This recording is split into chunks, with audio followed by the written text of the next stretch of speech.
말기암, 이거 정말 끝일까요? 그분 중에서 살아난 분들이 많이 있다는 거예요. 그 살아난 비밀이 있겠죠.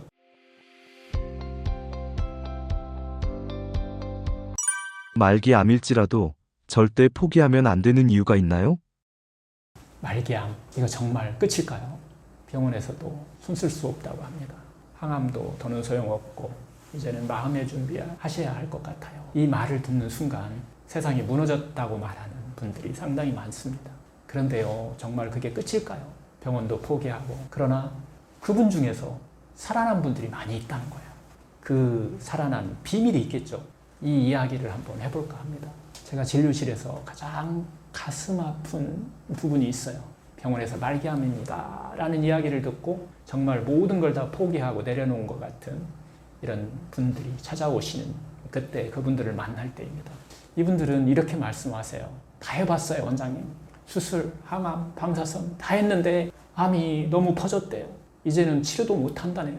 그런데요, 정말 모든 걸 다 해보신 거 맞을까요? 이 많은 치료들 속에서 자신이 왜 병에 걸렸는지 자신의 마음과 삶을 되돌아보는 시간은 과연 있었을까요? 우리 주변에는 병원에서 해줄 게 없다고는 했지만 정말 놀라운 회복을 경험한 분들 많지 않습니까? 이 이야기가 지금 암이라는 길을 걷고 계신 분, 이 가족 중 누군가가 말기암 진단을 받은 분들께 희망의 빛이 되었으면 좋겠습니다. 말기암이라고 말하는 것은 의학적으로 보면 치료 가능성이 매우 낮은 상태를 뜻합니다. 암이 여러 장기로 전이되었고 기대 생존 기간이 6개월 이하로 판단이 될 때, 또 수술이나 항암이 어려운 상태를 이때 의사들은 말기암 진단을 내립니다. 그리고 그 시점부터는 이제 치료가 아닌 완화 치료라고 얘기를 해요. 편안하게 살다 가실 수 있게 만들어주는 거다라는 얘기를 하는데, 고통을 덜고 남은 시간을 편안하게 보내는데 초점을 맞춥니다. 하지만 중요한 사실이 하나 있습니다. 말기라는 말은 통계적인 개념이지 개별 환자의 치유 가능성까지 단정 짓는 말은 아니라는 거예요. 우리 주변에 말기암에서 살아온 사람들이 있잖아요. 또 연구에 의하면 1966년이에요. 미국 국립암연구소 NCI죠. 에번슨과 콜 박사의 연구에 따르면요, 전 세계적으로 보고된 암이 특별한 치료 없이도 자연스럽게 사라진 사례의 70% 이상이 개인적인 삶의 태도 변화나 심리적인 전환 이후에 일어난 것으로 이렇게 밝혀졌어요. 결국 병이 사라진 사람들 중 상당수는 삶을 바꿨다는 거예요. 또 마음을 바꾸고 자신을 다시 살아나기 위한 그런 것들을 시작한 사람이라는 것이죠. 그래서 우리는 이렇게 말합니다. 의학이 할 수 없는 부분은 내 안에 자연치유가 깨어날 수 있는 하나의 영역일 수도 있다라고 이렇게 이야기를, 의미를 부여하는 거예요. 또 세계적인 의학 저널이죠. 란셋에 실린 1989년에 이 스피겔 박사의 연구에 따르면요, 특히 이제 유방암 말기 환자 중에 정서적 지지를 받은 그룹에서 그런 것을 참여한, 정서적 지지를 받는 그런 거에 참여한 여성들은 그렇지 않은 여성 그룹들보다 평균적으로 18개월 이상 더 오래 생존했다라고 한 겁니다. 단지 치료만이 아니라 마음이 받는 위로와 지지가 생명을 연장시킬 수 있다는 거예요. 이 연구는 전 세계에 큰 충격을 주었습니다. 왜냐하면 약이나 수술이 아닌 어떤 삶의 관계와 마음의 어떤 회복이 생존에 영향을 줄 수 있다는 것이 처음으로 의학적으로 증명됐기 때문입니다. 결국 회복에는 몸을 고치는 치료와 함께 마음을 돌보는 시간이 반드시 필요하다는 얘기를 하는 거예요. 의학도 이제 인정하기 시작한 거죠. 이 말은 무엇을 의미할까요? 우리가 흔히 듣는 말이죠. 병은 치료 방법이 없습니다 라는 말은 정말로 회복이 불가능한 뜻이 아니라는 겁니다.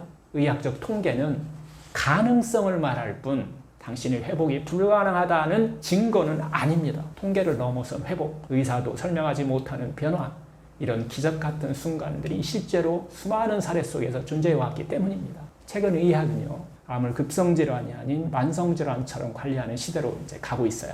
말기암, 곧 죽음이라는 등식은 점점 바뀌고 있다는 거예요.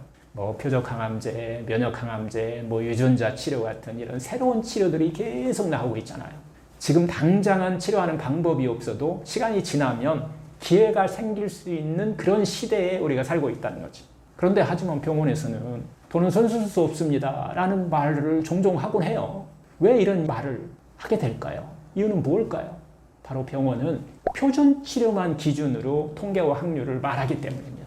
말기암 생존율 5%, 3개월 시한부, 그건 항암, 방사선, 수술 같은 치료만 했을 때의 통계입니다. 하지만 우리 몸은 단순한 세포 덩어리가 아닙니다. 우리 몸 안에는 면역력, 자기치유력, 정신신경, 면역 시스템이 다 갖추어 있습니다. 이것까지 함께 바꾸면 그 통계는 달라질 수 있다는 거예요. 자연의학은 여기서 관점을 바꿉니다. 말기암에서 살아난 사람들, 도대체 뭐가 달랐을까? 이 문제에 대해서 깊은 연구를 하신 분이 있는데요. 미국의 종양방사선과 전문의 칼 사이먼튼 박사는 이 질문에 평생을 바칩니다. 그는 말기암 환자 수백 명을 인터뷰하고 추적한 끝에 놀라운 공통점을 발견합니다. 살아난 환자들의 공통점, 희망을 갖고 있었다는 거예요. 살고 싶은 이유가 있었다는 거예요. 다시 이루고 싶은 꿈 같은 것이 있었다는 겁니다. 반대로 계속 상태가 나빠지는 환자들, 이런 환자들은 늘 불안하고 막 절망적이었다는 거예요. 두려움과 불안, 그리고 분노, 우울, 자책, 후회에 갇혀 살고 있더라는 거예요. 이건 단순한 감정 문제가 아닙니다. 우리 몸의 면역 시스템에 실질적인 영향을 주는 문제라는 거예요. 최신 의학에서는 이것을 정신신경 면역학이라고 부릅니다. 우리 감정이 신경계를 통해서 호르몬과 면역세포, 염증 반응에까지 영향을 준다는 거예요. 실제로 두려움과 불안, 이 자책에 사로잡힌 환자는 NK세포라고 하잖아요. 암세포를 죽이는 면역세포잖아요. 이 활성이 뚝 떨어진다는 거예요. 암과 싸우지 않고 이런 불안과 싸우고 있더라는 거예요. 반대로 마음이 안정되고 희망을 가지면은 면역세포들이 다시 깨어납니다. 제가 이제 프로그램으로 진행하고 있는 마바스 마음 테라피에서요, 5가지 회복 루틴이 있어요. 말기암 환자들의 회복을 돕는 이 마음 치유 루틴 5가지만 여러분들이 좀 기억해 주셨으면 좋겠어요. 첫째는 감정입니다. 참지 말고 좀 꺼내세요. 괜찮은 척 하지 말아도 괜찮습니다. 속에 쌓인 이 두려움, 불안, 슬픔, 분노, 이 억울함 같은 이런 것들을 솔직하게 말로 꺼내도 되고 글로 쓰거나 표현하셔야 된다는 거예요. 그렇게 마음의 뚜껑이 열리기 시작하면 몸속의 염증도 자연스럽게 가라앉기 시작합니다. 감정은요, 해소될 때 비로소 몸이 회복할 여지를 갖게 됩니다. 둘째, 암과 싸우지 말고 내 삶을 회복하라는 거예요. 자신에게 이런 질문을 한번 해보세요. 나는 지금 막 싸우고 있는가? 아니면 회복하고 있는가? 나는 암과 싸우고 있다고 생각하면은 그 생각이 오히려 몸을 긴장시킵니다. 이제는 질문을 좀 한번 바꿔보세요. 나는 지금 내 몸을 회복시킨 중인가요? 몸은 싸울 때보다 안정될 때 회복합니다. 삶이 회복되면 자율신경이 안정되고 면역 기능이 살아납니다. 세 번째, 이미지요법이에요. 내 몸을 한번 스스로 믿어보세요. 눈을 감고 조용히 한번 떠올려보세요. 내 몸속에 면역세포들을 한번 상상해보세요. 이런 몸속의 면역세포들이 암세포를 찾아가서 정리하는 그런 이미지를 한번 그려보세요. 암세포를 부드럽게 감싸고 정리해주는 모습을 이미지화 한번 해보라는 거예요. 이 장면을 생생하게 떠올리는 것만으로도 NK세포가 활성화된다는 이런 연구 결과들이 많이 있잖아요. 몸은요, 마음이 믿는 방향으로 반응합니다.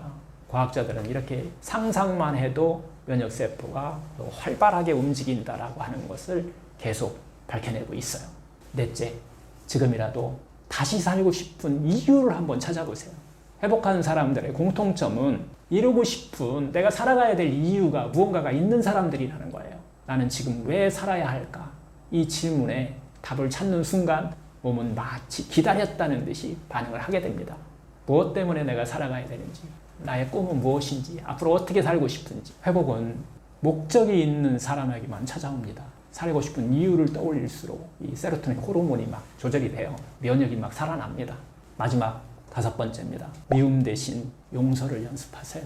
혹시 아직도 마음속에 풀지 못한 미움이나 어떤 후회 같은 것, 이런 것이 남아있지는 않은지 한번 되돌아보실 필요가 있습니다. 그때의 나를, 지금 이대로의 나를 나로 막 이렇게 한번 바라보는 거예요. 괜찮아, 정말 수고했어 라고 말해줄 수가 있다면 그 순간부터 회복이 시작됩니다.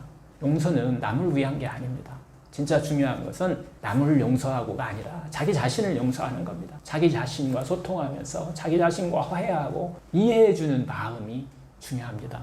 나는 왜 그랬을까? 그때 왜 그러지 못했을까? 자꾸 자신을 탓하는 마음을 조금만 내려놓고 그 상황 속에서 어쩔 수 없었던 나를 따뜻하게 한번 바라봐 주는 거예요. 자기 자신을 상냥하게 대하는 것이 새로의 삶의 시작입니다. 그렇게 자신과 화해하고 자신을 이해하려는 마음이 생기면 마음이 조금씩 부드러워집니다. 그리고 놀랍게도 몸도 함께 풀린다는 거예요. 세로토닌이 늘고 불안했던 잠도 조금씩 편안해지고 몸의 회복 능력이 깨어나기 시작합니다. 이 루틴은 죽음을 피하려는 싸움이 아니라 지금 이 순간 살아있는 힘을 회복하는 길입니다. 그리고 바로 그 순간부터 몸의 치유 시스템은 조용히 그러나 확실하게 자신의 회복을 시작합니다. 정리하면 이 자연치유 건강법에서는 몸만이 아니라 마음과 삶을 함께 돌보라고 하는 메시지입니다.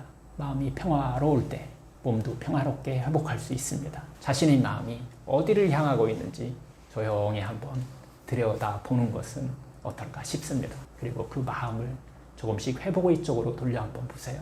회복은 마음에서 시작합니다. 제가 알고 있던 어떤 말기암 환자 중에 정 여사님이라고 제가 부르는데 간암 말기였습니다. 병원에서는 3개월 정도 남았습니다 라고 말을 했고요. 그분은 딸의 결혼식을 보지 못할까 밤마다 막 이렇게 우셨다고 해요. 그런데 그 눈물 속에서 내가 지금 할 수 있는 일이 무엇이 있을까에 집중했다고 합니다. 그래서 결국은 식습관을 좀 개선하고 매일 자신의 호흡을 바라보면서 감정을 꺼냈고 용서하지 못했던 과거를 하나하나 이렇게 놓았다고 해요. 그때부터 이제 잠이 잘 자게 되고 통증까지 이렇게 줄어들었다고 합니다. 결국 딸의 결혼식 날 예쁜 한복을 입고 가장 먼저 입장하셨습니다.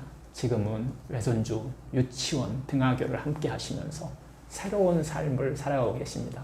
그분이 이야기하시길 정말 살아있다는 게 자기는 믿기지 않는다.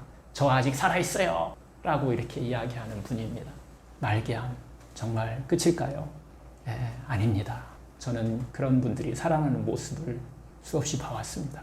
포기했지만 다시 시작한 사람들, 눈을 감고 다시 살아갈 이유를 떠올린 사람들, 암과 싸우는 대신에 자기 자신을 껴안은 사람들.